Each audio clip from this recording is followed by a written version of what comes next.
If being fat is a choice, then how could I make the choice to be fat right now? You might say eat a ton of food. So then I would eat food A, and then food B, and then food C, and by now I've already made 3 choices and I'm still not fat. So to me, it feels impossible to make the choice to be fat. But I could become fat through a series of choices. I would need to make a bunch of choices to consume calories, and then I would also need to make a bunch of choices to not burn off those calories that I've been consuming. But how much of the calories that I burn off is really my choice? This is what Jeff Nippard has to say about how your body burns off calories. People also burn calories through exercise, the thermic effect of food, and something called non-exercise activity thermogenesis, or NEAT. And the NEAT component of metabolism can vary dramatically between individuals, even more than resting energy expenditure. This study from Levine and colleagues overfed participants by 1,000 calories per day for 8 weeks and found that NEAT levels ranged from -98,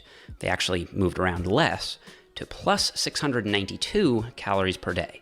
This means that while both of these subjects ate an extra 1,000 calories per day, this person quite literally fidgeted off about 700 of those extra 1,000, while this person actually fidgeted less, meaning their body had to deal with all those extra 1,000 calories eaten, plus a little more.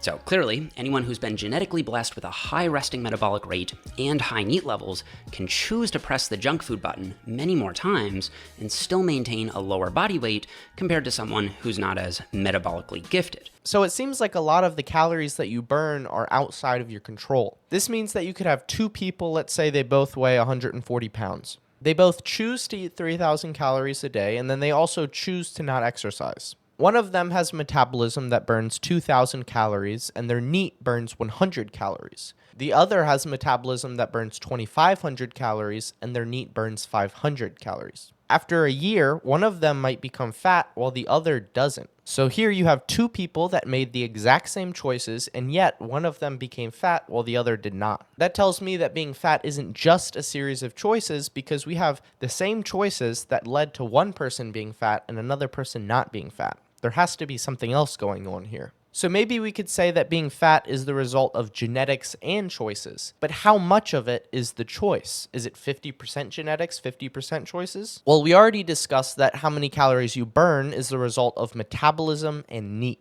both of which are genetic, meaning you don't get to choose them. So how many calories you burn is mostly not the result of choice. But how many calories you consume seems like it's completely choice, right? I mean, unless someone, forces food down your throat. But the question that I'd want to know is, what causes someone to make the choice to eat food? For the majority of people, I think it's as simple as I'm hungry, so I'm going to keep eating until I'm not hungry. But some people are naturally hungrier than others, and you can't choose if you're hungry or not. So if eating is caused by hunger, and hunger is not a choice, then how much of a choice is eating really? Ultimately, I would say that being fat is the result of genetics and environment.